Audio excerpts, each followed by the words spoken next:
Guys, dito ako sa UPS Paranaque. Magpipick up ako. Ang ganda ng lugar nila dito. Idudugtong ko dito yung yung si Boss Christian na laging nagbibigay ng pipick upin natin. Guys, na-pick up ko na yung yung item sa UPS. Papunta nga pala to ng Essilor. Ito yung mga gumagawa ng mga salamin, no? Para sa mga katulad kong matang sensitive na. Ito nga pala yung nila, item nila. Kita ba? Yan. Tsaka yan. Yan. Yan. Sige guys, pakita ko mamaya yung drop off. Paranaque uli. Magkalapit lang. Ito, napakarami rito.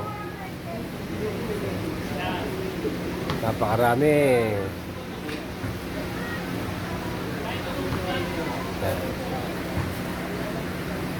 Busy sila eh. Hindi ko mapakaway. Kaya ito kakarga ko yung isa na yan. Maliit lang yan. Parang malaki sa camera. Dalawa yan. Hintay ko lang isa.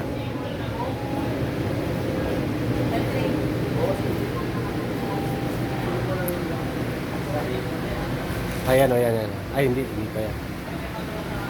Nahanap niya kasi by number yan.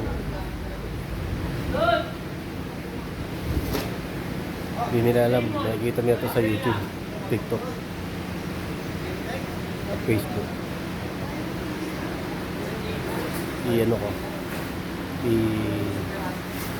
ko sila. Palagi ako dito, suki ako dito eh. Kasi dito medyo maganda yung pera.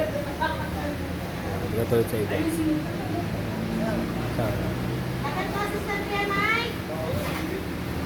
See you guys sa drop off. Boss! Click and ship! Yun, pangalan. Agawad! Baka gusto niyo bumati. Shoutout na lang kay Kagawad. Shoutout. Oh, yan. Shoutout sa misis ko. Yun. Kaya pa uwi. Kaya pa. Sheesh! Okay na? Okay. Thank you. Raw material ng Essilor. Sila yung isa sa manufacturer dito ng mga salamin. Galing yan sa UPS, yung kaninang unang video. Thank you guys. Si Boss Mart, nagpadala sa atin ng isang maliit na karton. Thank you ha. Hindi lang boss. Gabi na, may konting dagdag tayo dito.